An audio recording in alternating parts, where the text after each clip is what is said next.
بسم الله الرحمن الرحیم د خاصیات الابواب په سلسله کې دا زمونږه دریم درس دی.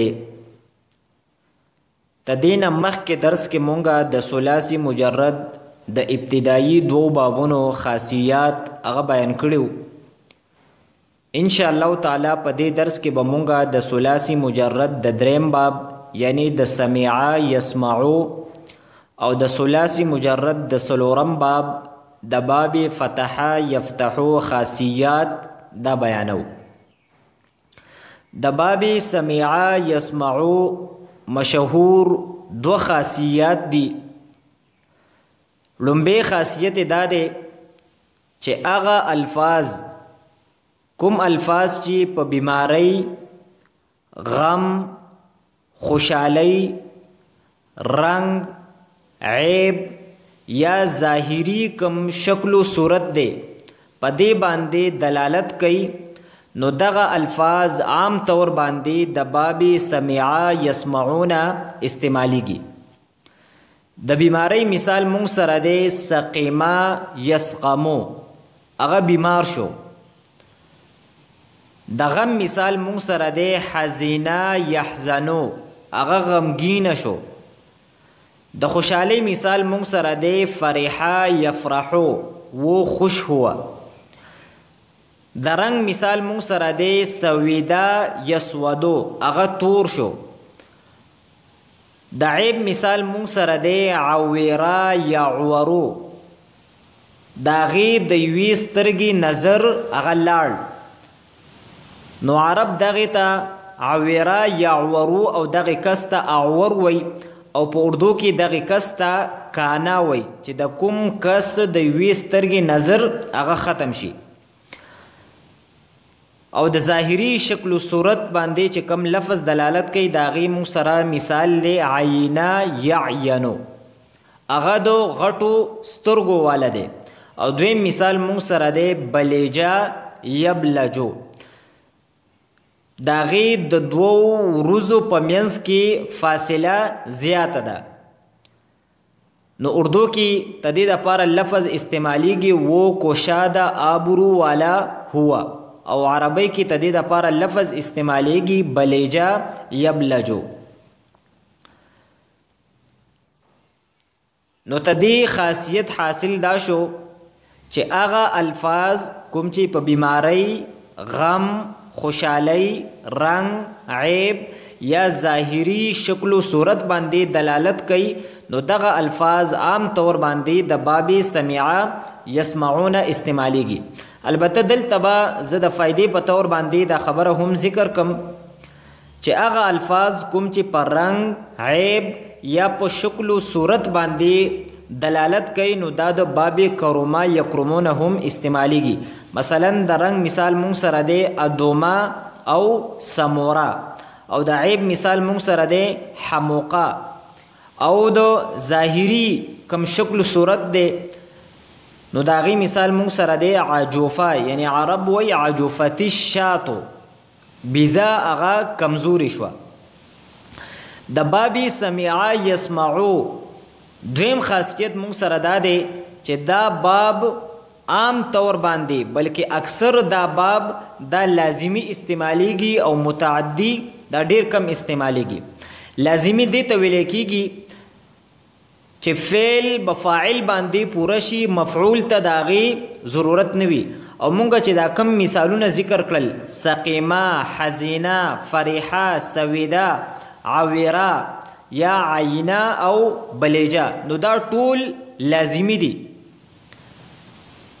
یعنی دغه افعال ته دې مفعول طرف ته ضرورت نشته دی بلکې دا افعال دا به فاعل باندې پوره کیږي.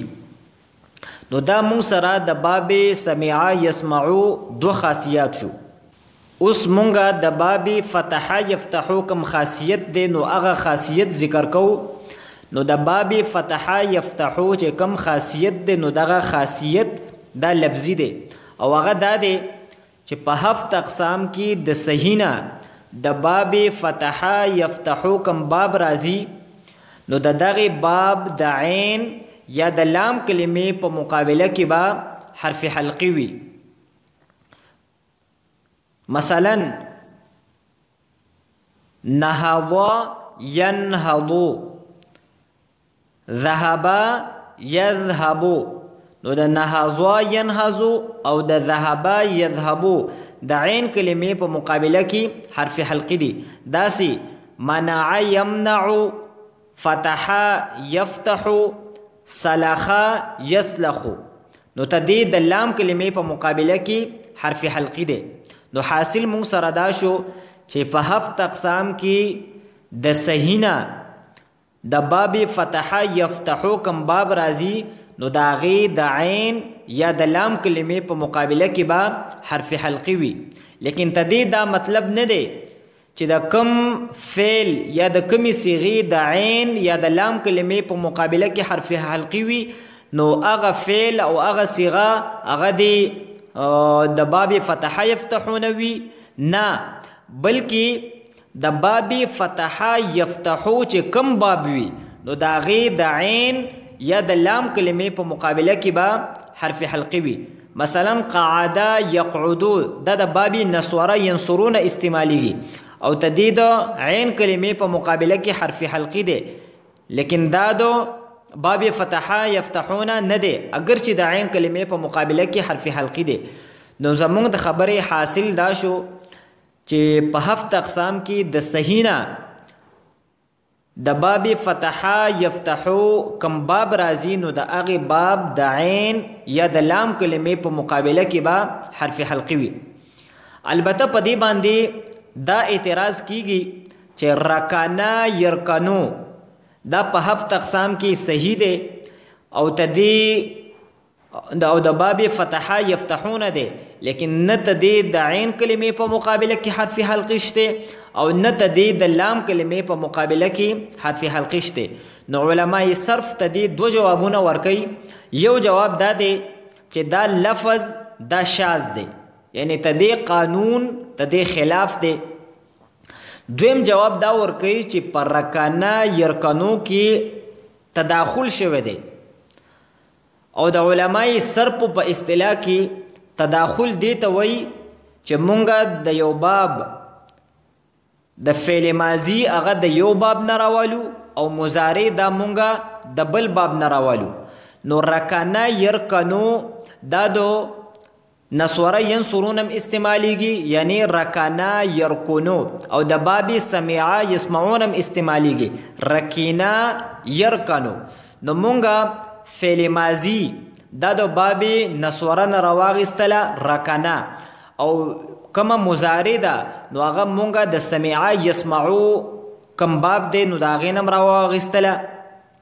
نو مونږ سره یرکنو شو، نو مونږ تدې نه یو بل باب جوړ کو رکانا یرکنو.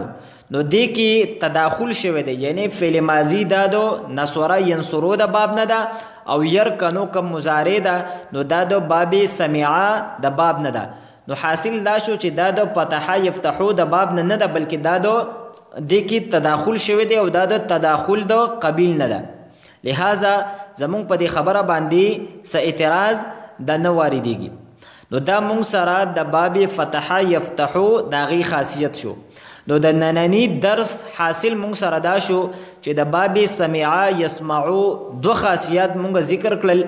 یو خاصیت دا شو چې هغه الفاظ چې کوم الفاظ په بیماری، غم، خوشحالی، رنگ، عیب یا په ظاهري کوم شکل و صورت دی په دې باندې چې کوم الفاظ دلالت کوي، نو دغه الفاظ عام طور باندې د باب سمعا یسمعون استعمالیږي.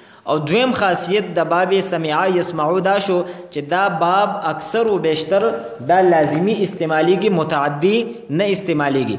او د باب فتح یفتحو خاصیت مونږ دا ذکر کو چې په 7 اقسام کې د صحیح نه چې د باب فتح یفتحو د پاره کوم الفاظ استعمالیږي، نو تدغه افعالو یا د دغه الفاظو د عین یا د لام کلمې په مقابله کې به حرف حلقي وي.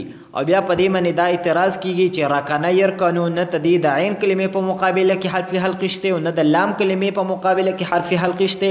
نو موږ دا غي دوه جوابونه ورکړل. یو جواب دا دی چې دا شاذ دی او دویم جواب دا دی چې دا د تداخل د قبیل نه دی. واخر دعوانا ان الحمد لله رب العالمين.